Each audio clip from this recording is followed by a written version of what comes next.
Queridos, falando sobre uma situação na igreja em Corinto, especificamente no capítulo 14, Paulo ele está corrigindo a igreja para que algumas distorções, como por exemplo dos idiomas que ninguém entendia, a falta de ordem no culto, estavam ocorrendo algumas situações muito difíceis ali na igreja, e ele fala no versículo 20 um princípio. 1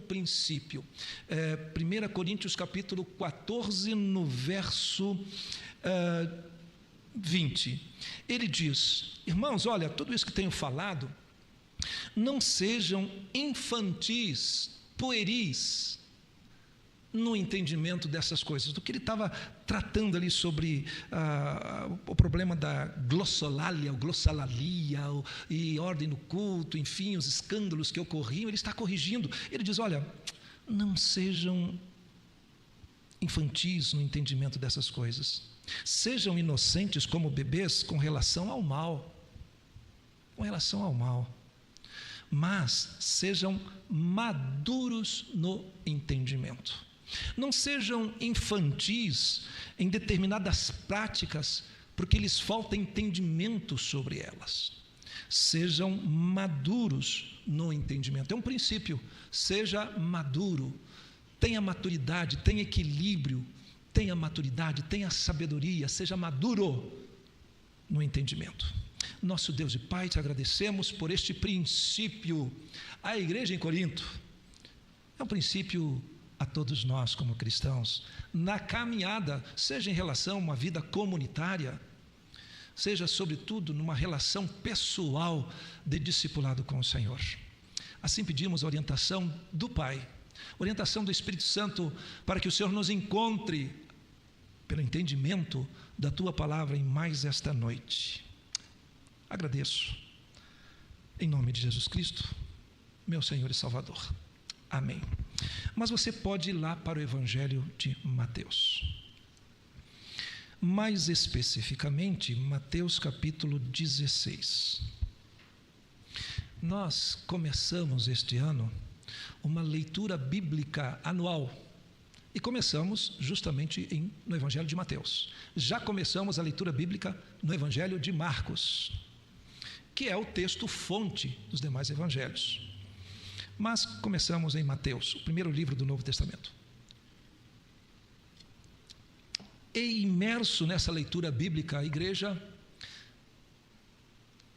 me chamou a atenção essa parte, que eu compartilho com vocês. Segue a narrativa a partir do verso 5 de Mateus. Vocês já encontraram Mateus 16, agora a partir do verso 5. Mais tarde, depois que o tempo passou, depois de atravessar o mar, os discípulos descobriram que tinham esquecido de levar pães. Faltou o lanche, faltou a comida. Jesus os advertiu: fiquem espertos, fiquem atentos, tenham cuidado com o fermento dos fariseus e saduceus. Olha o que aconteceu, que coisa feia, verso 7. Olha o que aconteceu, verso 7. Os discípulos começaram a discutir entre si. Eu fiquei a pensar, e discutiram porque não tinham trazido pão. E claro, a leitura bíblica, de repente, quem? Já não aconteceu. Foi você que esqueceu.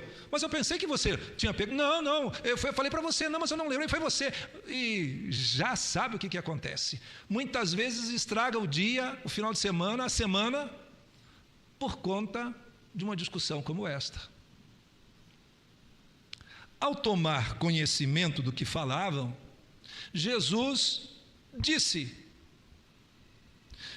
como é pequena a sua fé, por que vocês discutem entre si sobre a falta de pão?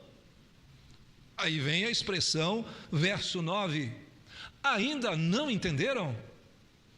Não entenderam ainda? Não se lembram dos 5 pães para os 5.000 e dos 12 dos cestos da primeira multiplicação que sobraram, que vocês recolheram?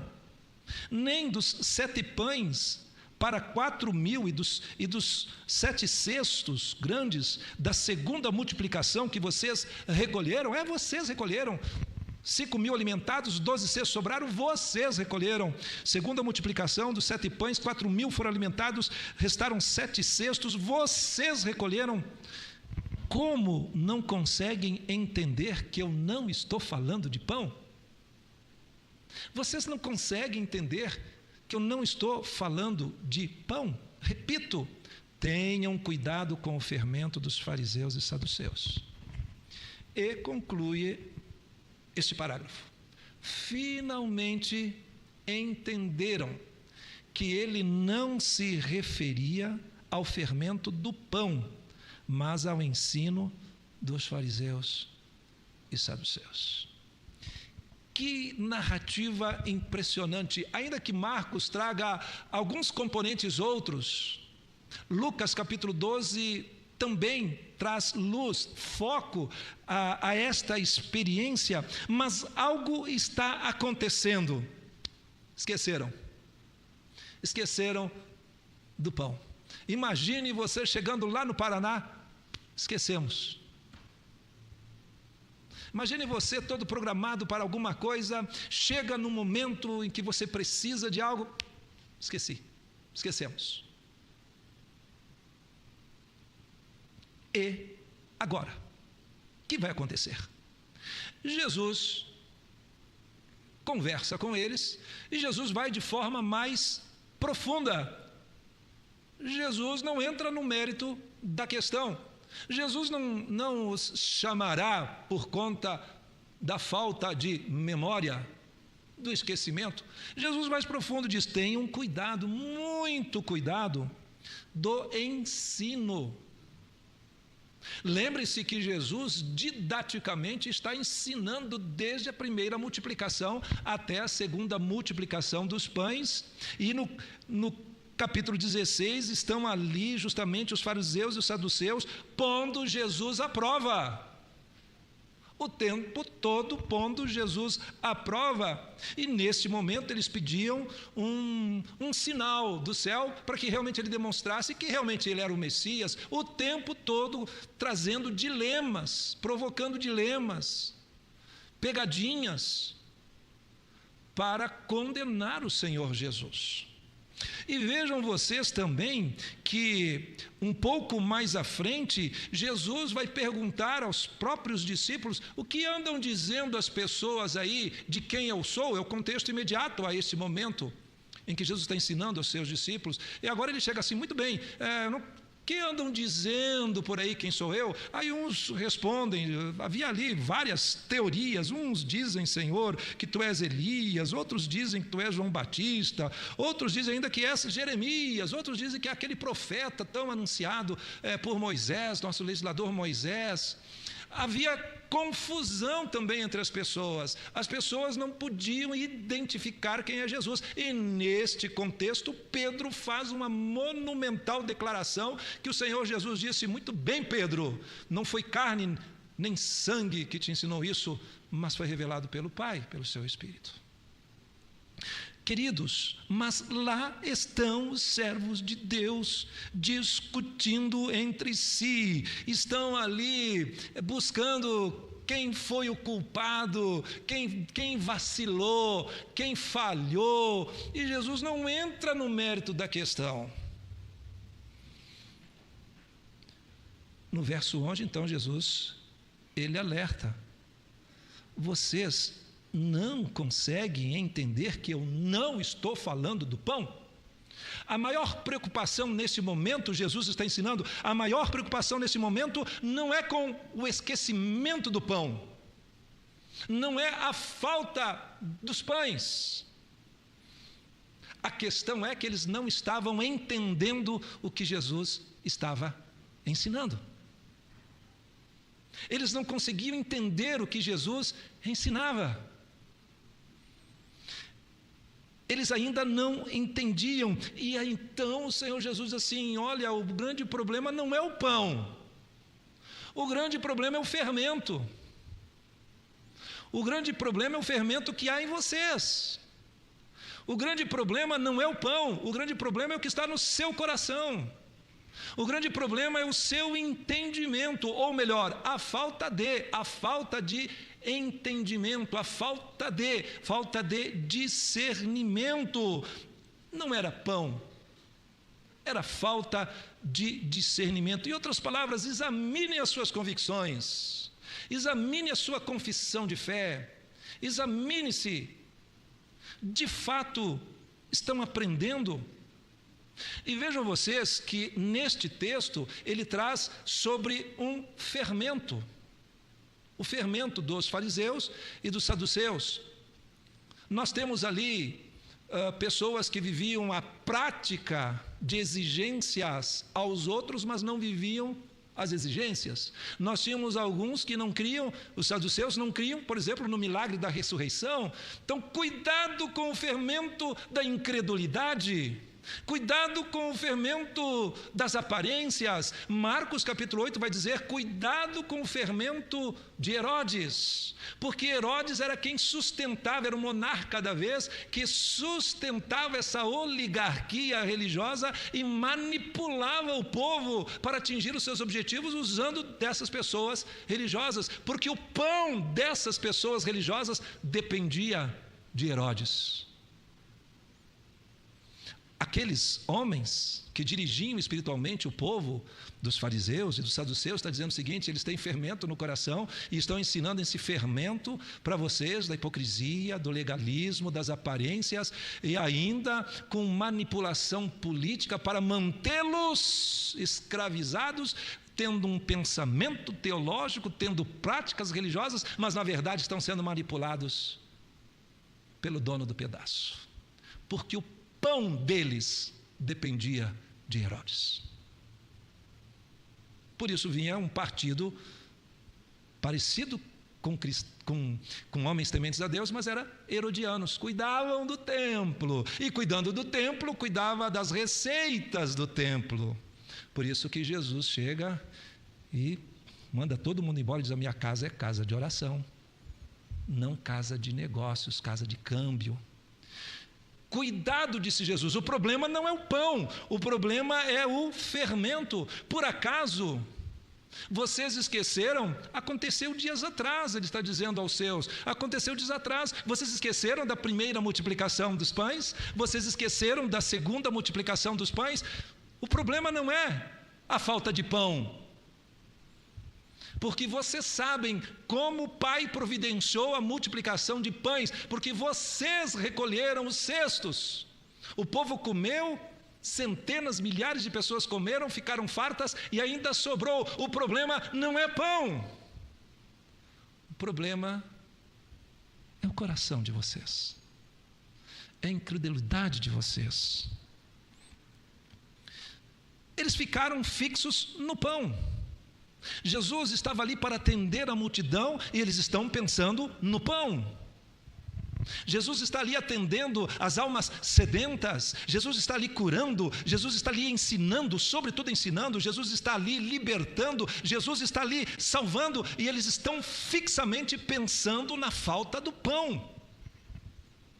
Aliás, eles estão tão somente fixos na falta do pão que discutiram por conta da falta do pão. Eles estão autocentrados, interpretando toda a crise daquele momento na falta do pão. E Jesus está dizendo: o problema não é falta do pão. Não entenderam ainda? Mais tarde é que irão entender. Eles estão, nesse momento, não preocupados com o que está acontecendo na vida espiritual das pessoas. Ali está Jesus, ali está o Messias. Eles não estão preocupados com o espiritual, eles estão preocupados com o pão.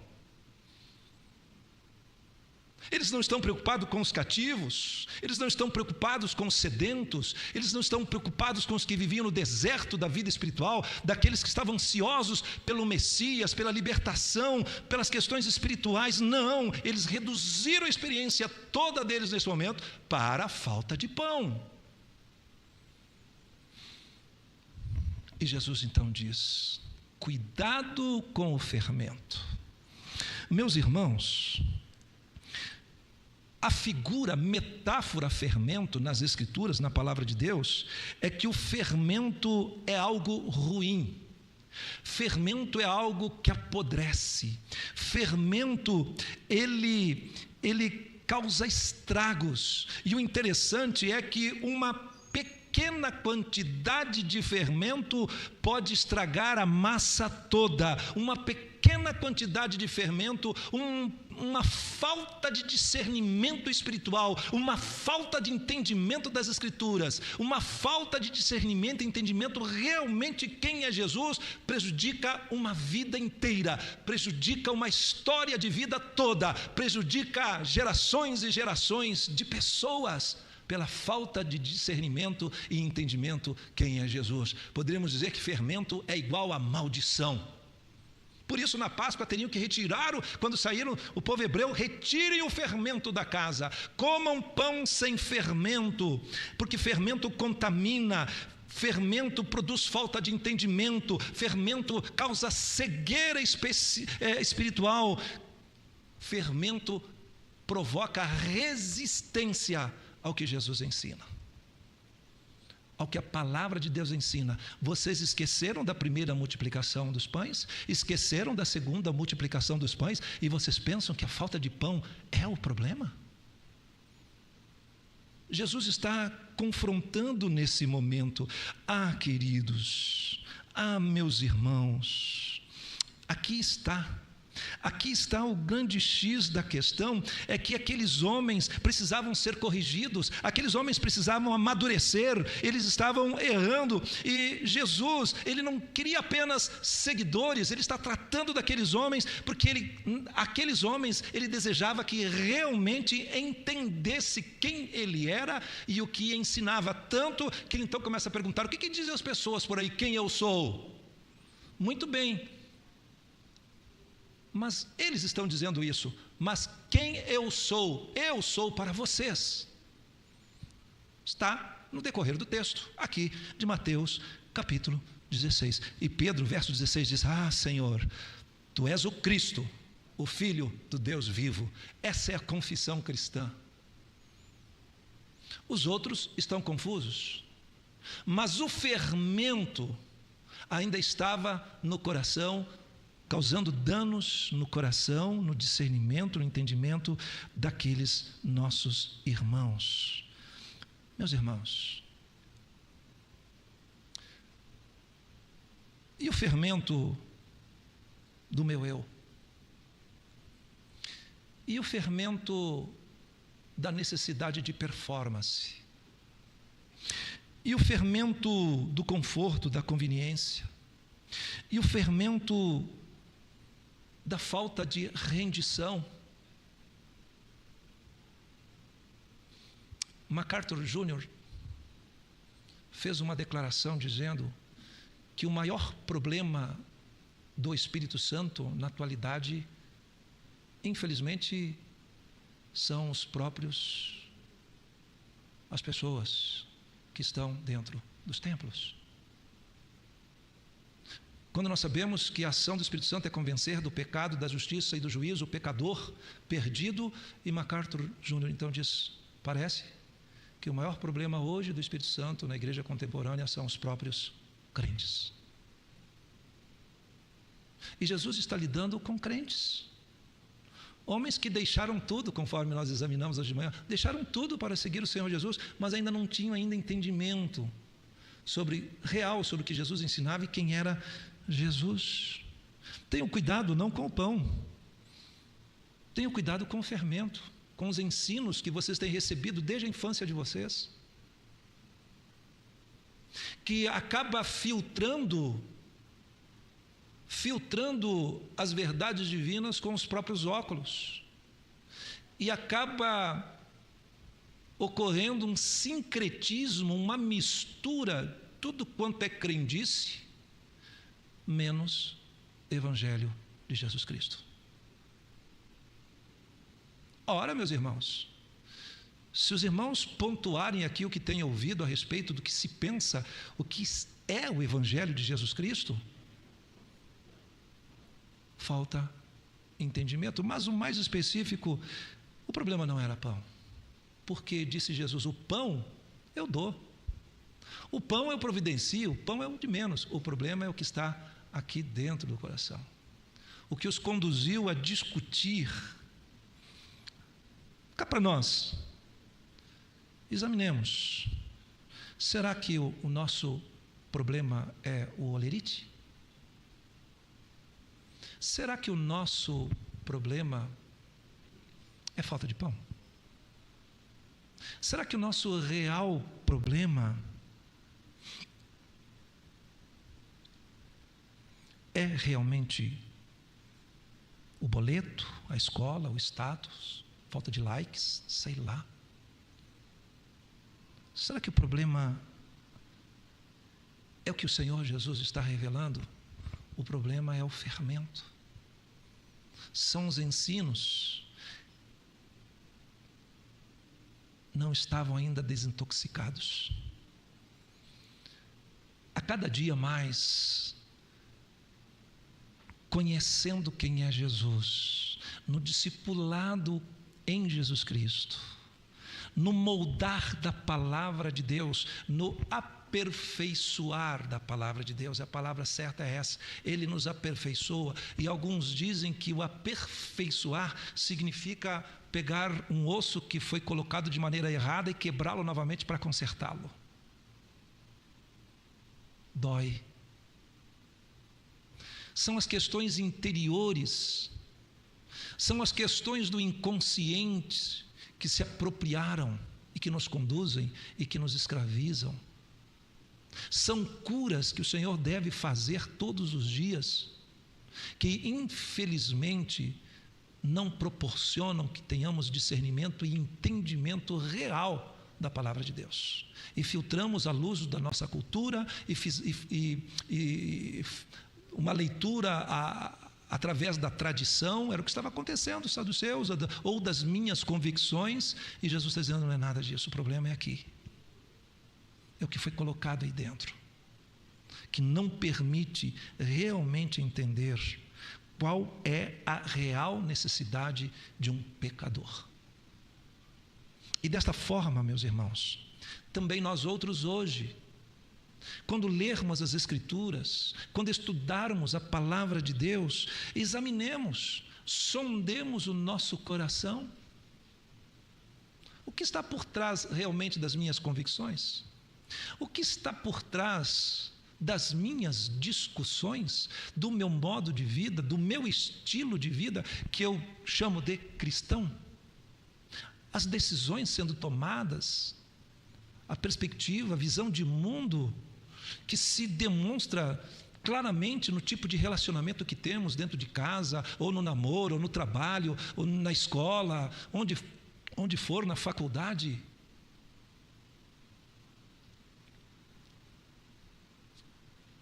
Como cristãos, precisamos verificar o fermento que há dentro de nós, nossos sentimentos, nosso coração, entendendo que o grande problema não é a falta de pão, é a falta de entendimento, de discernimento espiritual. Aleluia, temos um Deus provedor. Tudo isso nos preocupa sim, boleto nos preocupa, desemprego nos preocupa, situações de saúde nos preocupam, sim. Mas Jesus está dizendo: você tem um Deus provedor, você tem um Deus que cuida desses detalhes para você. Cuida cuida mesmo é do teu coração. Eu cuido de você. E eu quero essa relação discipular com vocês. É isto que os evangelhos estão dizendo. Muito bem, então, retornamos para o texto a seguir. O que as pessoas andam dizendo quem eu sou? Uns dizem que é João Batista, outros dizem que tu és Elias, outros dizem que o Senhor é o profeta, outros dizem tanta coisa. Jeremias, verso 15, 16, 15. Quem sou eu para você? Mateus, capítulo 16, verso 15. Quem sou eu para você? Essa é a pergunta correta. Vamos orar. Espírito Santo, revela, Senhor, o fermento escondido nos nossos corações. Senhor, dá-nos entendimento, discernimento pelo Teu Espírito, à luz da Tua Palavra, para compreendermos quem é Jesus e o ensino de Jesus Cristo. Ó Senhor, molda a minha vida. Senhor, que eu busque viver, encontrar a prioridade das prioridades. Ajuda-me a não viver, a não depender das circunstâncias secundárias que são provisórias, porque Deus, o nosso Deus, tudo provê, que nos convida a não ficarmos apenas no quarto da oração, mas que nos convida a sair do quarto, mas que nos convida a sairmos da casa e irmos para o campo, observar os pássaros e as flores, porque dependem do Senhor, assim dependemos nós também. Neste momento, Senhor, algum coração que esteja, Senhor, como eu muitas vezes estive, fixado num reducionismo só apenas quanto ao pão, quanto às circunstâncias, esquecendo-me de que Deus tudo provê, do que o nosso Deus não falha, mas que o Senhor no discipulado pessoal, o Senhor quer tratar o nosso coração, a estrutura de nosso pensamento, as nossas convicções e nos libertar destes falsos ensinos. E conduz-nos, ó Senhor, a uma dimensão de maturidade, de uma vida que agrade ao Senhor, de uma vida que o reconheça realmente como o Senhor é, e encontremos o propósito de vida no Senhor. É o que oramos, o que pedimos em nome do Senhor Jesus Cristo. Amém. Crer e observar. Tudo quanto Deus nos ensina, crer e observar. Fiquemos em pé para cantarmos este hino.